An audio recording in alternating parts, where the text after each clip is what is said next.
Hey, what's up there, YouTubers? It's me again, Brian, aka Gamer 55551, and I am back with a My Two Cent video for this week, for the week of March 12th to the 18th, though. And apparently, I decided to update my capture card. I was originally using the Elgato HD60S, though, and that has worked very well for me, though. And I'll hang on to it in case something were to happen to my new capture card, which I got, and that's now the Elgato HD60X. I have that hooked up to be used for not only my Series S but my Nintendo Switch, and of course recorded, and everything goes into my iMac and all. So I got a new capture card and everything, which so far, based on my time with it, though, it looks pretty neat and everything like that.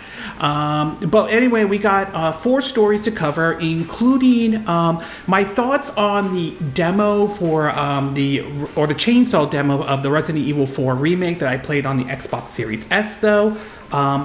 Reports about the possibility of the box office, or what the first week of the box office might be for the upcoming Super Mario Brothers movie, though. Rumors going around about the possibility of a PS5 Pro, to basically Doug Bowser responding to basically what his response to basically the Switch 2 and those rumors that have been going around and everything like that. If you're interested where I got a source of these information, links will be in the description of this video, assuming you're watching this on YouTube. But before we get started, though, I like to do what I like to call the quick My Two Cents, stories that kind of caught my attention, but I'm not going to go into a huge amount of detail, though. The first one is a report that Monochords, if I'm saying the name correctly, though, the same folks that did that Toki remake and the whole debacle with that 13 game situation, though, is apparently going to be remaking another game, or this one based off the anime space adventure Cobra, though. No word of when this is going to come out, though, and no platforms have been announced, at least at this time, though, so we'll have to wait and see more about that information about that game that they seem to be remaking and everything like that. We also learned that somebody decided to reimagine Resident Evil 4, or say the original Resident Evil 4, using Lego pieces and all, and I have to admit, based on what I've seen so far, this looked very, very impressive. I gotta give credit to the person who did this, though.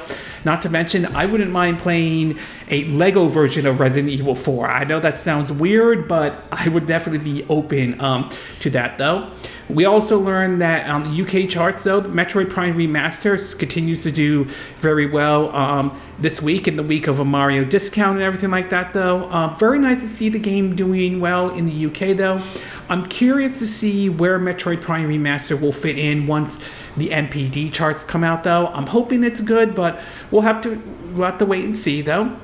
We also learned that supposedly Konami has filed a new trademark, possibly related to the Castlevania series. No word on what this may be or not, though. I personally would keep my expectations in check on this. While I definitely would love to see another Castlevania game, particularly in a Metroidvania style, though, it is worth pointing out this is the same Konami that has announced nothing more than Pinko machines for their IPs, and we've seen some of the games outside of Yu-Gi-Oh, though. We've seen, Metal Gear Survive, that didn't go over very well. The Contra Road Corp, that did not go over very well, so I'm going to keep my expectation in check on this, though. We also learned that Microsoft is continuing to sign deals with other companies or other businesses in regards of Call of Duty, though. This one is with Ubisoft, which provides cloud streaming tech for the Nintendo Switch. This has raised speculation of saying, well, wait a minute, didn't they say that they could try to get it natively running on the Switch and everything like that? So it kind of brings up that question when they decided to do that, though. It's unclear if they're still going to do a native, if they are actually bringing it to the Switch or not, though, but we'll have to wait and see how that's all playing out. And there's also reports coming out that it looks like the EU's decision might be delayed a little bit more. I don't know 100% on that one, but there has been some reports on that, though. We also learned that basically the Last of Us Season 1 will be getting its DVD or Blu-ray in 4K, and supposedly this one will have 3 hours of special features in it, though. I'm still going through the series, though. I'm watching it. I'll help give my thoughts about it when I'm done with that one, but I will say, honestly, my impression so far on Last of Us on HBO Max is yeah, it's good. It's definitely worth a recommendation if you have HBO Max and all. We also learned that basically Microsoft at this time currently isn't talking to Sony in terms of the Call of Duty deal at this moment, though. It seems, though, right now Sony is kind of in its own somewhat island at this moment in regards to the whole thing going on with the whole Call of Duty and Activision Blizzard, though. I still think the deal is probably going to go through. I still stand behind that. I'm not ruling out the possibility it could fall apart, but I expect it will still probably go through and all, and that could put pressure on Sony to strike some kind of deal with Microsoft in regards of Call of Duty going forward and everything like that. We also learned that this April, Ghostwire Tokyo will be coming to the Xbox Series, Xbox Series X and S, and through Game Pass, though, and it will also be getting a new update and everything like that. It's certainly nice to see this game finally come to the Xbox Series S and X. It was definitely on my top 5 PS5 games of 2022, though. I thought it was a good game, to be exact, though. A little bit different than, say, Evil Within, and despite having a horror atmosphere to it, though, I wouldn't call it a full-on horror game the way Evil Within was to a certain degree, though. But I still enjoy the game nevertheless. And those who want to take a look after, say, playing Hi-Fi Rush to see what other games Tango Gameworks is working on, give this one a try, though, since we know it will be coming to Game Pass in April and all. We also learned that there are rumors going around that Soul Calibers, or some of the classic Soul Calibur games, could be getting remastered, though. It's unclear which one of those might be. Some are speculating it could be Soul Calibur 1. Others are thinking maybe Soul Calibur 2 or 3 could be remastered, though. It is worth pointing out that Soul Calibur has appeared on the Nintendo system, but only 2 entries have been there. On the GameCube, it was Soul Calibur 2, which out of the 3 versions of the games, PS2, Xbox, and GameCube had the Link from The Legend of Zelda on there. PS2 had Tekken Heihachi, if I'm saying the name correctly. And basically, Xbox had Spawn, though, around that year. They also, Namco worked on a Spawn game called Spawn Armageddon and all. Unclear if this will be coming to the Nintendo Switch. I certainly wouldn't be against it, though. However, given the response that Tales of Symphonia Remastered had gotten, including how the port, especially on the Switch, was handled, though, I do have some concerns about this, about the port of this, assuming the rumors about this game are necessarily true or not.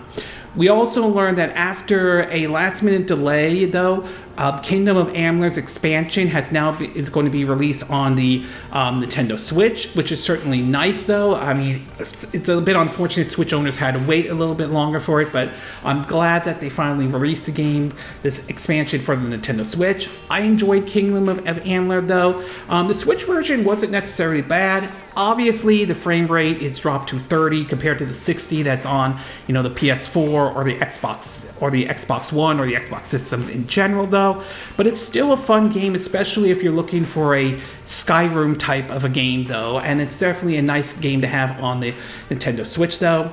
And finally, though, this one kind of came out of left field that I don't think a lot of us expected, though, was apparently a development team has announced that they are going to do a beat-em-up brawler based off of the Toxic Crusaders. That's right. They are doing one based off the 90s cartoon Toxic Crusaders, though. When I saw this, it's like, wow, that was unexpected, to be exact.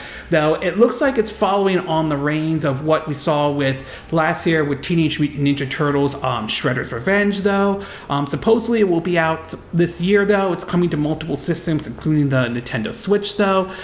It's just... I'm kind of curious about this one, whether or not this will catch on as much as the Shredder's Revenge or Streets of Rage 4 did, though. I mean, it's possible, but we'll have to wait and see. They have released a trailer for it, though. And last but not least, though, in the movie and TV side of things, though, we've learned that basically Ben Affleck and James Gunn sort of have talked, though, and it doesn't sound like at this time Ben Affleck is going to direct any movies in the DCU, though, the rebooted cinematic universe or anything like that. In fact, there are some reports indicating that Ben Affleck is pretty much done playing Batman, though, which, if true, a little disappointed, though. I get what they were trying to do with him in the DCEU in a way, and I think it could have worked, though. It's just that I think rushing to doing Batman v Superman makes as much sense as going from Iron Man to Captain America Civil War, though. So I think it was just really it felt like Warner Brothers was trying to play catch up to Marvel when not realizing Marvel had to lay a foundation. It took its time to reach the position that they are right now. But again, a little disappointed, but we'll see what Batman in the DCU is going to be like, and we'll be interested to see how James Gunn is going to approach the DC Cinematic Universe. And last but not least, though, learned that Quentin Tarantino is set to film basically what is going to be his final movie, and it's going to be, I believe it's going to be titled Movie Critic, though. It's going to be very interesting to see that one. I mean, Quentin Tarantino is known for a certain style and type of movie that he has done, though. Mostly his iconic ones are like Pulp Fictions. Some have been controversial, like Django Unchained to a certain degree, and his last one wasn't that bad either. I believe it was Once Upon a Time in Hollywood with Margot Robbie and Brad Pitt, and he also did Inglourious Bastards and all. So we'll have to wait. It'll be interesting to see how this one plays out for Quentin Tarantino, though. So obviously he is set to film his final movie and all. Okay, with the Quick My 2 Cent part now done, we'll get started with our first story, and this one has to do with Doug Bowser. Now, I'm sure most of you are aware of Doug Bowser is the current president of Nintendo of America, the American branch of the Nintendo company and all. He replaced Reggie Fils-Aimé, who was from the former president, though. And while Doug Bowser may not have the same persona as what Reggie Fils-Aimé had, though, I don't think Doug Bowser is a bad person or anything like that. In fact, I'll give him props in 2019 when he appeared on a Nintendo Direct that was was willing to make fun of his fact that his last name is Bowser in general and everything like that, though. Well, recently, though, Bowser was basically answering some Q&As and everything like that. Some of the Q&As that were picked up by the Associated Press pointed towards questions ranging from, the theme parks to will we see Madden make an appearance on the Switch, though. But two of the questions seem to have popped up that I think caught some folks' attention.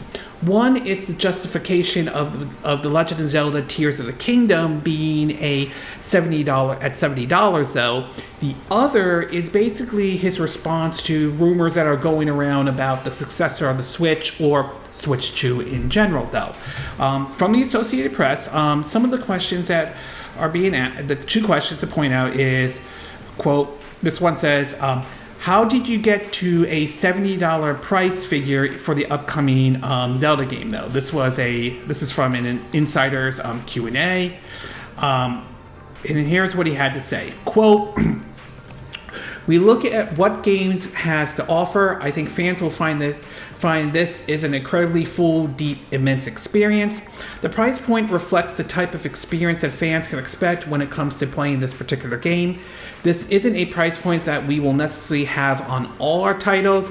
It's accurate and very common prices model either here or in Europe or in other parts of the world, where pricing may vary depend on the game itself, though. As far as the Switch 2 goes, or the Switch successor, the question was asked, when is the next Switch coming out? What kind of features or new capabilities would you like to see?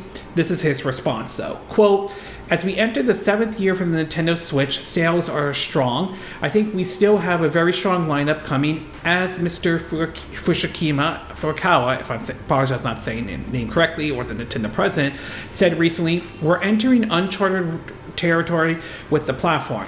It's exciting to see the demand is still there, so nothing to announce on any future console or device, but we are still feeling very bullish about the Nintendo Switch. I should be careful about what I personally would like to see in a new Switch, but what I can share is that one of the reasons that even going into year 7, we feel very confident that the Switch can have a strong performance over the next few years, and that it is still truly that unique device that you can play in various ways at home and on the go. One of the things we look at always is how can we surprise and delight, how we can introduce new unique ways of playing. That's always in front of our minds. Now, the way you could look at this is this could just be corporate spending and everything like that. And let's be honest, that's what it is, okay? No one should sugarcoat and deny that, to be exact, though. As far as the $70 price tag, though, I'm very mixed on Nintendo's response to this one.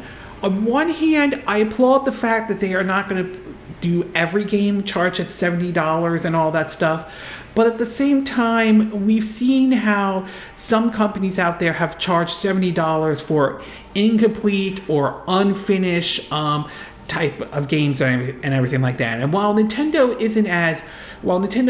has a good track record of putting out quality titles and everything like that, there are situations once in a while that they don't always do that. I mean, look what we're seeing with Pokemon Scarlet and Violet right now, including the whole debacle of the mess between the graphics and glitches, to even the latest update having issues, to be exact, though. So I'm very mixed on them charging $70 for Tears of the Kingdom, though. Do you think this will have any impact on the game?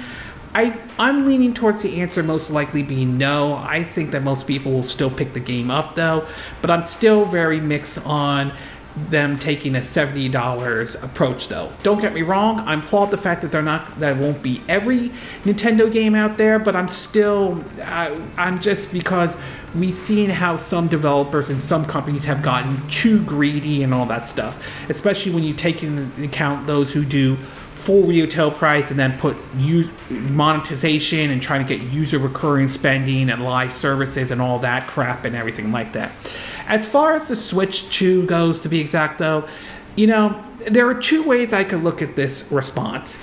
Either A, Doug Bowser really doesn't know that a Switch 2 doesn't exist or anything like that. Remember, Nintendo has a history of keeping a lot of things to their chest and everything like that, though.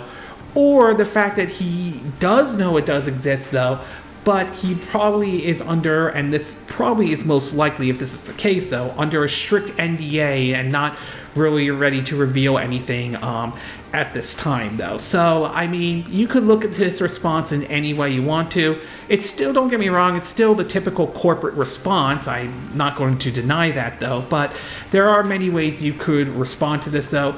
Obviously, I don't deny the fact that either the Switch successor or the Switch 2 probably does exist.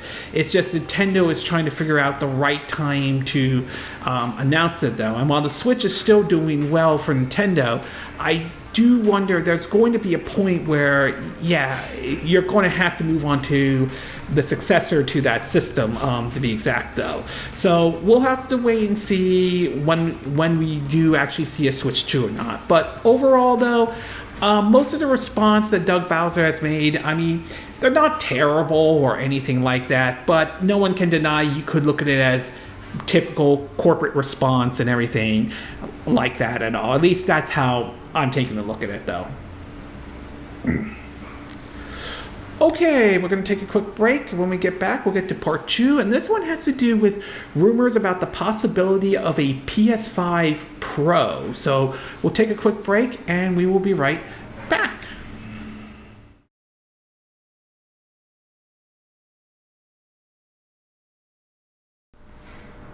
Okay, and we are back with part 2 of my 2 cent video for this week. And for this one, we're going to be taking a look at an interesting rumor regarding the possibility that we could see a PS5 Pro. Now, this generation of consoles, particularly with the Xbox Series X and S and the PS5, apparently got off to a really pretty much a rough start, though. Some of this had to do with COVID-19 and it really disrupting the supply chain and everything like that, though. Despite the companies, announcing, the system's doing well, it became very hard to find for a lot of folks. Though, particularly folks like me, I had to wait a whole year to eventually get my hands on a PS5. Excuse me, and everything like that, though. Same with those who probably were trying to find the Xbox Series X, although S supposedly was easier to find for some folks out there and all.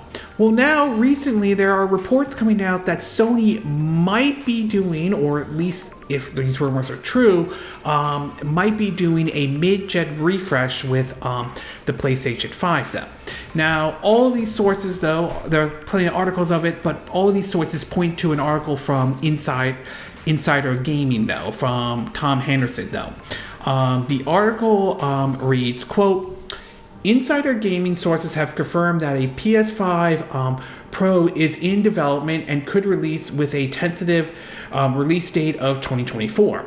Insider Gaming previously reported that a new PS5 hardware with a detachable disk drive is scheduled to release later this year. It is understood that this new model will phase out the current PS5 to cut down on production and shipping costs. In spite of the widespread report, this is not the PS5 Pro model.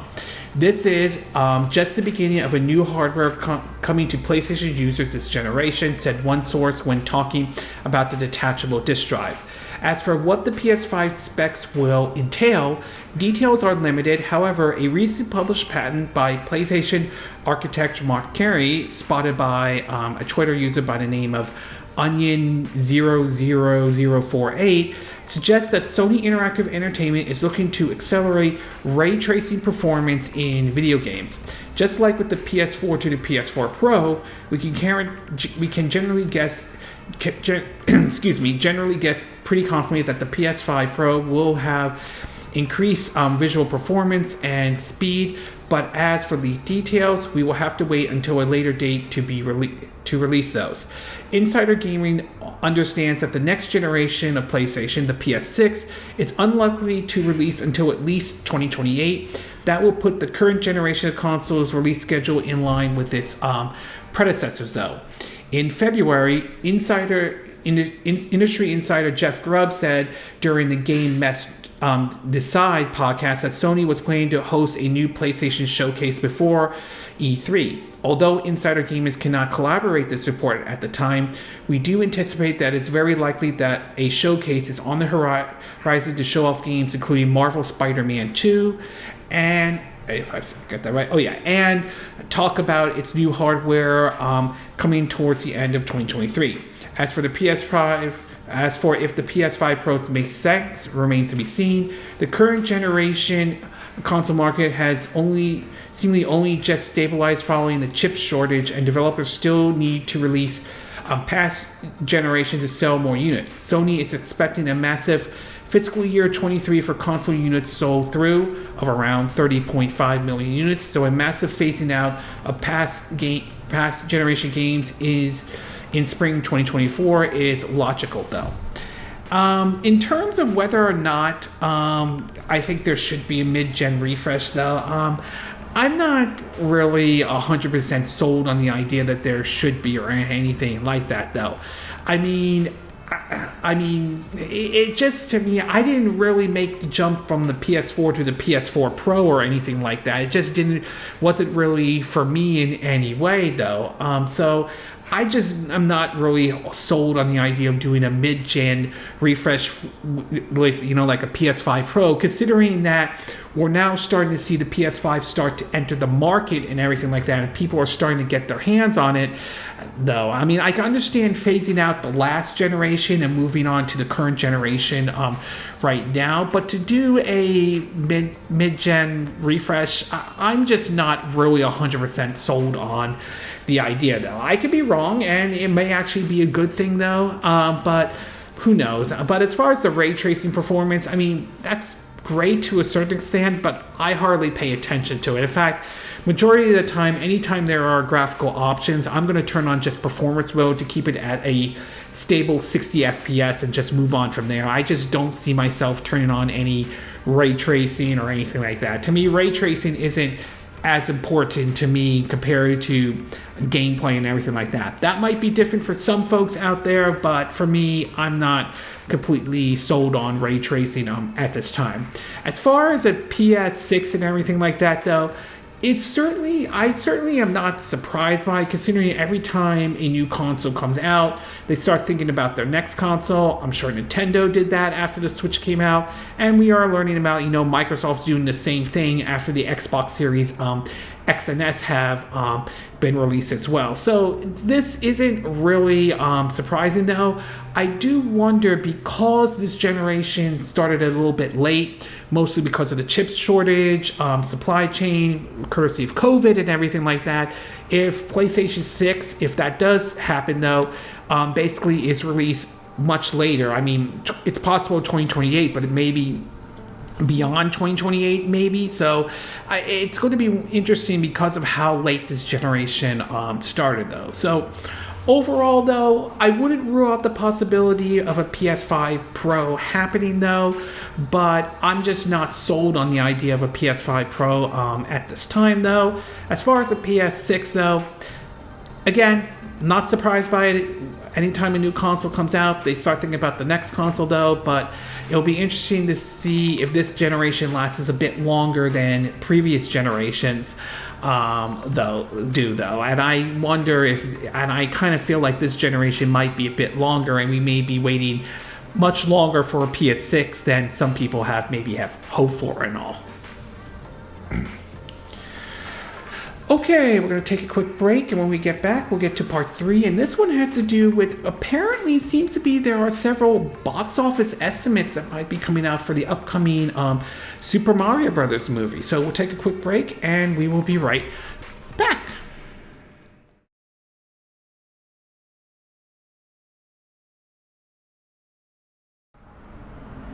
Okay, and we are back with part 3 of my 2 cent video, and for this one we're going to be taking a look at what apparently is some estimates of what the box office opening might be for the upcoming Super Mario Brothers movie. Now, when this movie was originally announced though, there was certainly some mixed response with some of the casting. Some of it was basically Chris Pratt voicing Mario, and there are those who are wondering if this movie would do better than, while has gained a cult following over the years, it's considered a box office bomb. That was the live action 1993 Super Mario Brothers movie starring John Leguizamo and the late Bob Hoskins though.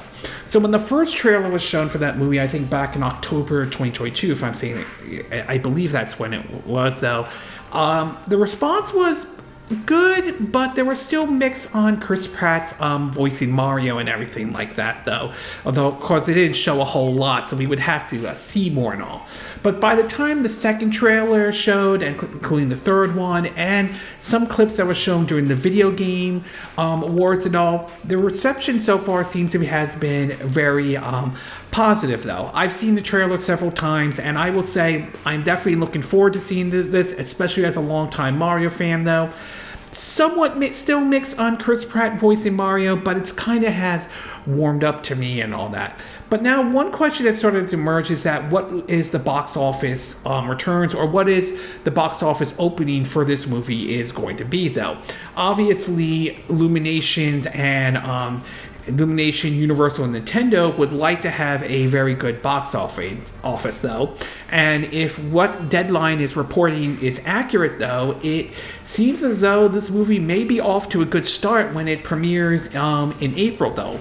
According to what Deadline is basically saying, the headline is that they are saying that they are looking at this movie scoring 85 million to 90 million plus 5 days, but they think that it could grow though. Here's what they have to say. Quote, Illumination, Universal's Nintendo, the Super Mario Brothers movie is just landed on track this morning ahead of its Easter weekend release, and the animated film is shaping up to make at least 85 million to 90 million plus over its Wednesday through Sunday launch, and that's on the conservative side. Given the feverish response by fans to the trailers, it would not be shocking to see a triple-digit opening for Super Mario Bros. Over the 5-day, but the accuracy of tracking is still mending from the pandemic, though. The pick is currently strong with boys and girls under 12, especially equally, and is set to conquer families, and is also strong with gamers sect of guys under 25, though. So basically they're looking, as I mentioned, they're looking at a 85 plus 90 million for its opening though. Do I think it's possible that number could grow though? I would say there is a very strong possibility we could see that. And I know some people are saying that they don't take into account, the effects of pandemic and everything like that. But that didn't stop, Sonic the Hedgehog 2 that was released last year.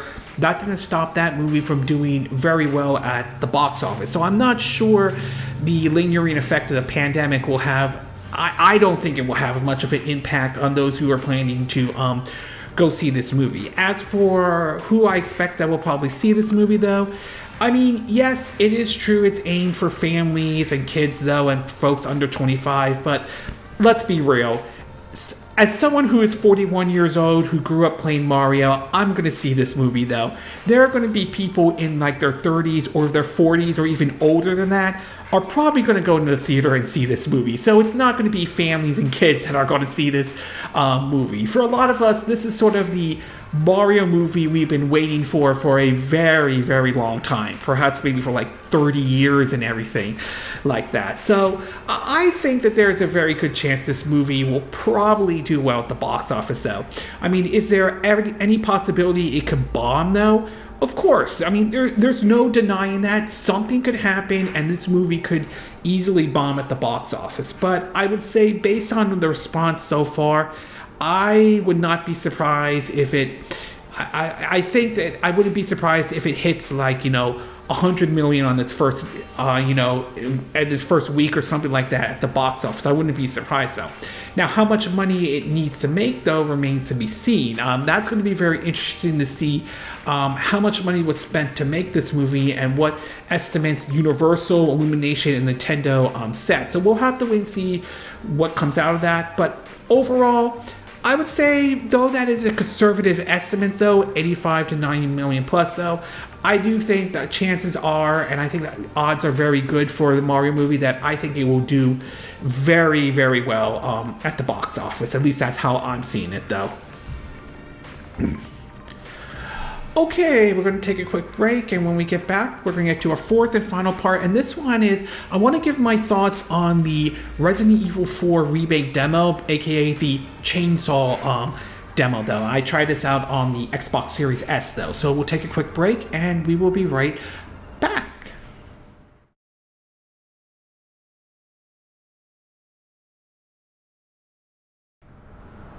Okay, and we are back with our fourth and final part of our My Two Cent video, and for this one, I want to give my thoughts on the demo of the Resident Evil 4 Remake, aka also referred to as the Chainsaw demo. Now, Resident Evil 4 remains one of my favorite entries into the Resident Evil series. And if I were to rank, my top 10 favorite video games of all time, I would put it at number 4, no pun intended, though.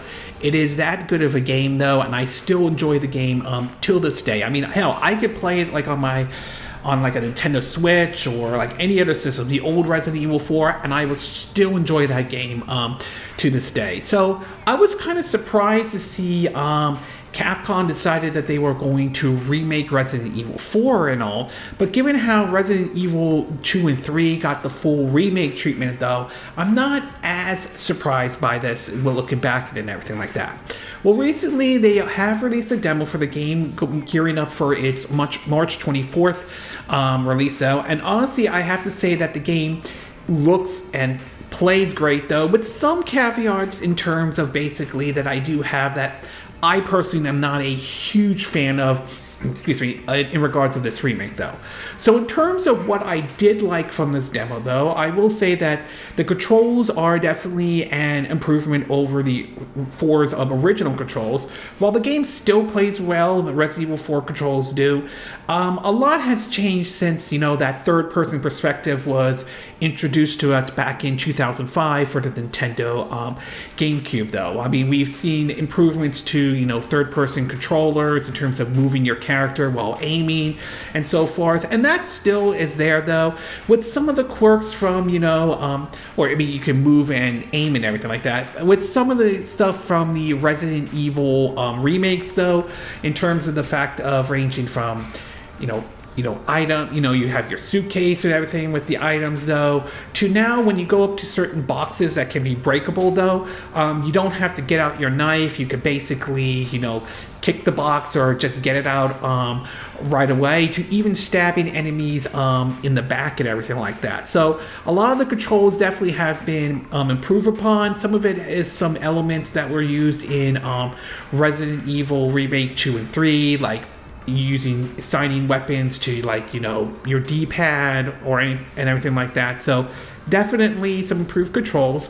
The RE engine that this game is running on, I don't know how Capcom pulls it off, but what I'm seeing so far is very impressive with the RE engine, to be exact. Though it shows how flexible this engine is. I mean, ranging from seeing games like Monster Hunter Rise on the Nintendo Switch and Ghouls and Goblins remastered, to something like this with Resident Evil 4 though. I mean, the enemies look, a little bit more creepier and all that stuff, and the mood and atmosphere is still there and everything like that, but the engine itself is just impressive. I mean, it puts, like those other engines like Frostbite to some extent to shame, because it just shows how flexible the Capcom has made this engine though, and it still impresses us, even on something like an Xbox Series S though.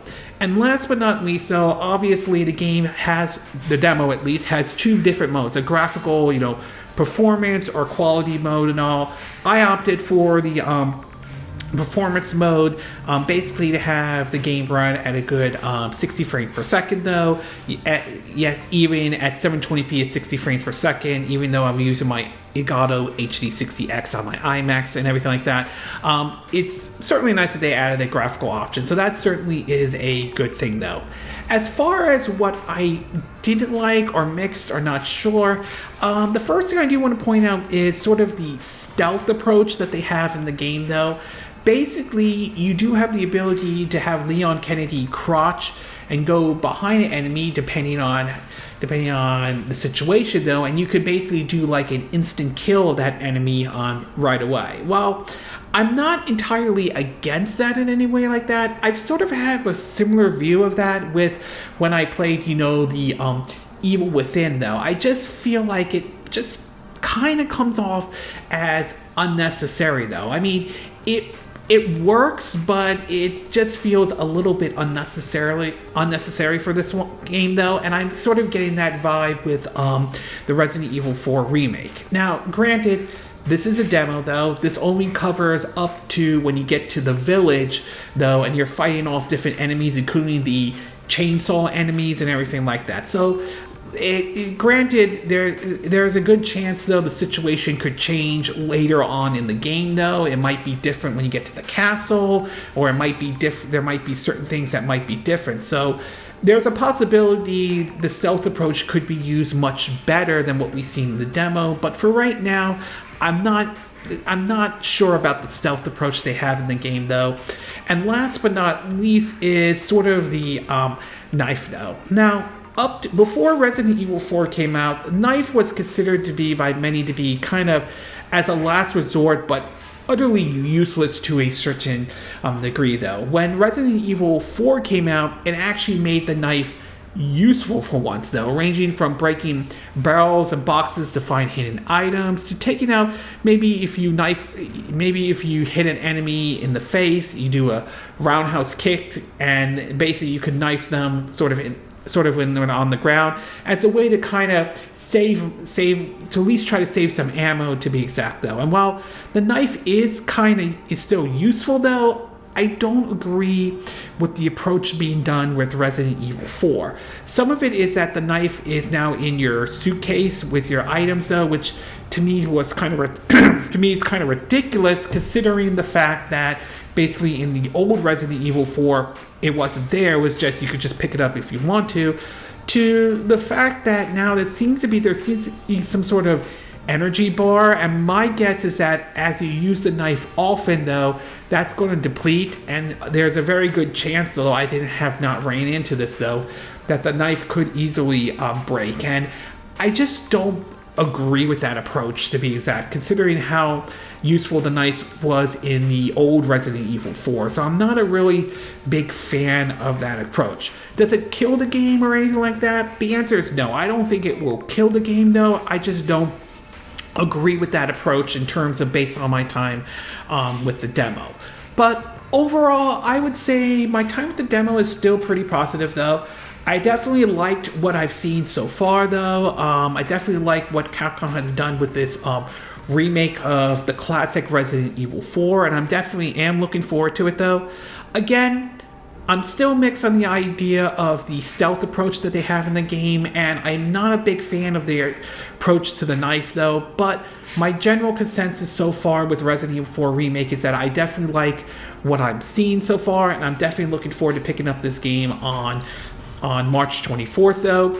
And I do wonder if this game does well, could this put Capcom in a position where they have to start thinking about maybe doing a remake of Resident Evil 5 or Resident Evil 6, considered by many to be very controversial entries in the Resident Evil series? I mean, that would be really interesting if they decide to do a remake of 5 and 6. Give it the full remake treatment like we saw 2, 3, and 4 it's going to do. Hell, I would be down with a remake of Code Veronica if they were to ever do that. But in either case, I definitely am looking forward to the Resident Evil 4 remake when it does come out. Okay, this concludes this my 2 cent video for this week. And again, these are my opinion. What are yours? What are your thoughts about Doug Bowser's response so far? Do you think it's right that Nintendo to charge $70 for Tears of the Kingdom? Do you agree with their approach of just each game may or may not get the $70 price tag? Or do you think that $70 for a video game is too much or anything like that? What are your thoughts about the PS5 rumors about the PS5 Pro? Do you think a mid-gen refresh is absolutely necessary though? Or do you think it's sort of a waste of time though, to be exact though? What are your thoughts about the box office estimate about the Mario movie? Do you think this is a fair box office estimate though? Do you think the movie will make a lot of money when it comes out in April though? Do you think it will make less money? Do you think it will do well at the box office? And what are your thoughts about the Resident Evil 4 remake, particularly the demo though, or often referred to as the chainsaw demo? Have you tried the demo out? Has the game in any way convinced you to pick up the Resident Evil 4 remake though? And if so, what system are you planning to get it on? Are you planning to get it on the PC, the PS5, or I believe there's going to be a PS4 version, or the Xbox Series S and X version? Do you agree with what I said in this video? Do you disagree? Do you have a difference of opinion? As always, sound off on the comment section below. Let me know what you think. And if you do like this video, I hope you hit the like button. I would appreciate it. And I hope you do subscribe to my YouTube channel. If you do, make sure you hit the bell icon for notifications of any new videos I put up. Also, feel free to share this video if you want to, and feel free to donate to my channel if you like. You can do it through PayPal Me, Patreon, or Steam Labs. Links will be in the description of this video, assuming you're watching this on YouTube. And I will see you again next time when I do another video. Hopefully that'll be soon. Until then, from Southern California, wish you all a good day then.